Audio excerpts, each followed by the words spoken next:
Quero falar de um outro tema, que é o PL da saidinha. O secretário de Segurança Pública aqui do estado de São Paulo, que é o Guilherme Derrite, ele que fez a relatoria desse processo lá em 2022, quando foi aprovado na Câmara, seguiu para o Senado. O Senado fez algumas modificações, volta agora para a Câmara, então Guilherme Derrite, ele pede o afastamento do posto nesta terça e ele deve retomar então o mandato de deputado federal, já assume a relatoria também da proposta nesta terça-feira e a expectativa, segundo eu apurei com os aliados e com a equipe do Guilherme Derrite, é que essa votação aconteça até quinta-feira. Então, há ali um diálogo junto à presidência da Casa para que essa proposta entre o mais rapidamente possível, até para que Guilherme Derrite fique fora do posto de secretário de Segurança Pública do Estado de São Paulo em torno de uma semana. A gente vai acompanhar se essas expectativas que foram apontadas nesse bastidor que eu apurei aqui se concretizam, mas essas são as expectativas da equipe e também do secretário de Segurança Pública, que agora volta a ser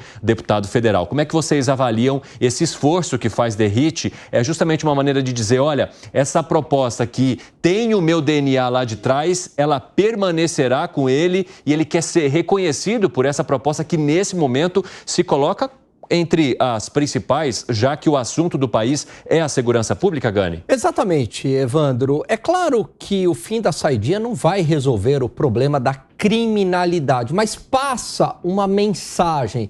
A sociedade, ela abraçou essa causa do fim da saidinha, representada no Congresso Nacional, dizendo o seguinte: nós estamos cansados com a impunidade. Nós queremos um endurecimento contra o crime organizado. É isso que representa o fim da saidinha. É muito mais simbólico, mas simboliza essa impunidade com os bandidos. E aí o Derrite quer colocar o DNA dele lá, e como ele já está colocando o DNA, e aí de uma maneira efetiva, prática e concreta, no combate ao crime organizado aqui no estado de São Paulo. No meu entendimento, Evandro, a polícia aqui, o governador Tarcísio, o Derrite, eles têm feito um trabalho bom em relação ao combate ao crime organizado, dado que a população, me parece, percepção minha, a população tem gostado, sim,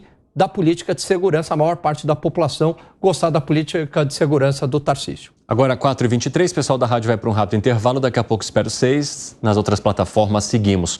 Oswaldo Nico Gonçalves, secretário interino, é quem fica, então, agora, enquanto o Guilherme Derrite vai assumir a cadeira de deputado federal para poder fazer a relatoria dessa proposta. E você acha que ela deve passar com facilidade, hein, Gustavo Segré? Pela expressão que teve na votação no Senado, imagino que sim. O que não consigo entender, e talvez o nosso cientista político privilégio que temos aqui de ter a Luiz Felipe Dávila possa me explicar, e a audiência também, não consigo entender essa colocação de era deputado, sai para ocupar o cargo no Executivo. Sim. Eu lembro que tem uma PEC de 2013, 2015, por aí, que queriam proibir aquele que estava no Senado ou no deputado, se ia para um cargo executivo, automaticamente perdia o cargo. Essa era a proposta, acabou não sendo votada. Sim. Mas como funciona? Porque no caso de Derrite, parece que o interesse é estar na relatoria. Mas se ele tem um suplente, com certeza tem, o suplente que vai para casa, ele assume, aí ele volta a ser parte do executivo, aí o suplente volta. Sim. É muito estranho. É uma dança repentina de cadeiras, né, Luiz Felipe Dávila? Porque... E curta, né? É curta, porque a lei no Brasil ela é complicada nisso, porque, na verdade, ele é o dono do mandato. O Derrite foi eleito e ele tem então o mandato é dele. Então, quando ele é secretário, ele está se ausentando do mandato, mas ele é deputado federal.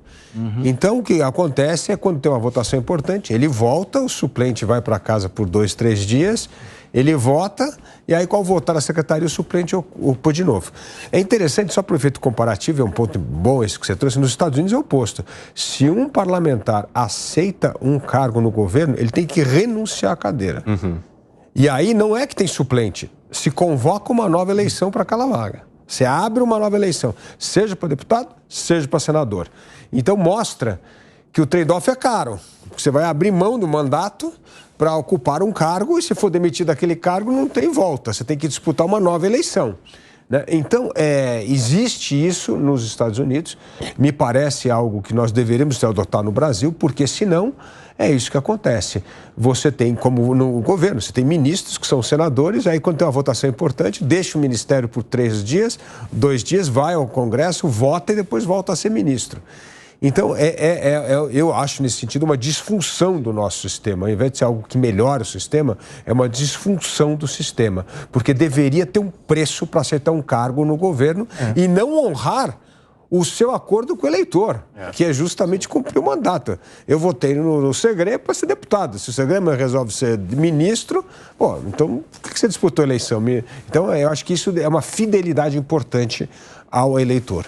A proposta que vem aí, então, de Flávio Bolsonaro no Senado, né, que teve algumas modificações feitas importantes por Sérgio Moro. E modificação importante porque havia ali uma primeira proposta que previa a proibição total de saidinha destes detentos que estão, de alguma maneira, também sendo inseridos na sociedade para uma, entre aspas, recuperação ou retorno, né, já que eles fizeram a progressão de pena, chegam ao semiaberto e passam a ter esse contato novamente com a comunidade. O pessoal da rádio está de volta e a gente está falando aqui que Guilherme Derrite, secretário de Segurança Pública do Estado de São Paulo, se afasta do governo de São Paulo para assumir novamente a cadeira de deputado federal e vai relatar essa proposta que segue agora na Câmara depois de ser aprovada no Senado. Então, vem senador Sérgio Moro, e traz ali uma pitada de modificação, que é a proibição da saidinha em feriados, mas a permissão para que esses presos, aqueles que não cometeram crimes hediondos, possam continuar saindo para estudar ou para se qualificar para quando tiverem, então, a pena cumprida, que possam voltar à comunidade e à sociedade e terem também a garantia ou a possibilidade de conseguir o emprego e seguir com a vida normal. É isso que se espera com esse tipo de projeto. Como é que você avalia o que tinha antes e essa modificação que faz a proposta voltar para a Câmara agora, hein, Fábio Piperno? Olha, veja, antes da gente começar o programa, eu conversava com o Segre fora do ar, porque na semana passada eu vi uma reportagem, e vou dar o crédito aqui no Jornal da Band, sobre alguns presos que lá no Rio, acho que no Rio de Janeiro, que desfrutam desse benefício de poder sair para trabalhar. Uhum. E aí eles trabalhavam com limpeza de rua. Sim. Só que aí eles foram limpar ruas, limpar lá uma avenida na praia. Aí o que os presos faziam? Eles iam para a praia. Aí mostrou um deles lá que arrumou uma namorada. Ia lá, encontra os íntimos com ela, tá lá na reportagem. Na praia. Encontra os íntimos. Conheceu na praia. E aí o outro ia lá, afinal de contas, ele curtia fumar um baseado, ia lá fumar maconha dele, porque tinha alguém para levar. Então, o que eu tenho dito desde o início aqui, que veja, a questão da saidinha, é óbvio que ela tem que ser discutida, mas principalmente em relação aos seus aspectos de triagem. Por quê? Porque no Brasil tem a saidona. Então, o cidadão, ele tem o benefício de sair para trabalhar, de sair para estudar. Sim. E nesses ambientes, quem é que garante que ele vai cumprir todas as regras? Imagina um preso que não é lá muito bem intencionado, podendo sair para trabalhar, 300 dias por ano. Ele vai dar um jeito, uma hora lá, de dar uma escapada, de ir até o boteco da esquina, enfim. A gente não sabe como é que vai ser a rotina dele, porque não vai ficar alguém vigiando esse preso o tempo todo. Então, eu sou a favor, e é óbvio que a saidinha vai ser, o fim da saidinha vai ser aprovado, até porque foi vencida a batalha da comunicação. Isso tem um simbolismo muito forte, é verdade, mas isso não corrige a questão da impunidade. O cidadão que estiver condenado a 20 anos, ele tem que cumprir 20 anos. O que está errado é o cidadão ser beneficiado após o cumprimento de 1/6 da pena.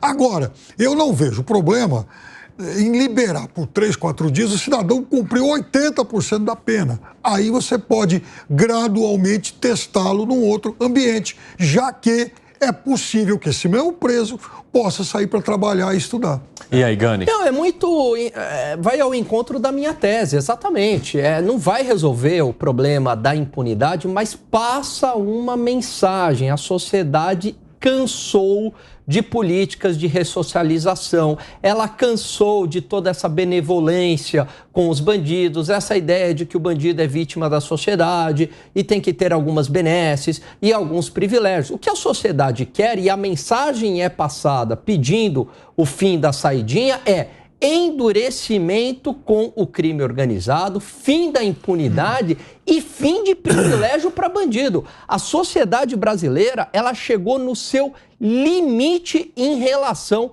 à crise de segurança pública que a gente vive. Se a gente pegar os últimos, Evandro, se a gente pegar aqui os últimos 10 anos e fizermos aqui uma conta de padaria, né? Mais ou menos uma média de 40 a 50 mil assassinatos por ano, vezes 10, a gente está falando de 500 mil mortes nesse país. Isso é uma estatística de país em guerra, isso é uma estatística de país em guerra lá no Oriente Médio. É muito grave. Então a sociedade brasileira, ela cansou. E aí ela passa a mensagem, mesmo que não vai resolver o problema, mas por meio de simbolismo, como é o caso da saidinha.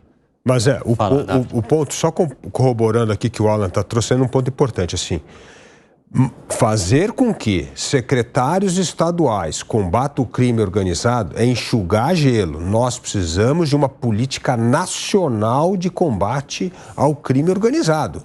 E o governo está devendo esse plano para a sociedade brasileira. Nós precisamos de um plano para orquestrar melhor as ações do governo federal com os governos estaduais no desmantelamento do crime organizado. Isso é fundamental, porque se depender só das polícias estaduais, nós vamos continuar enxugando o gelo nessa questão fundamental. O crime escala porque o crime organizado vem cada vez mais ocupando ações na ilegalidade que se estende muito mais a roubo, furto, tráfico de droga, etc. Inclusive controle dos presídios. Nós vimos aí uma matéria recente que tem 70 organizações criminosas que controlam os presídios no Brasil. Então, a gente precisa resolver desde o problema da cadeia até a unificação dos bancos de informação para nós podermos desmantelar a mobilização financeira dessas organizações criminosas. Então, o governo federal nos deve, como sociedade, ainda um plano nacional de combate ao crime organizado e ao narcotráfico.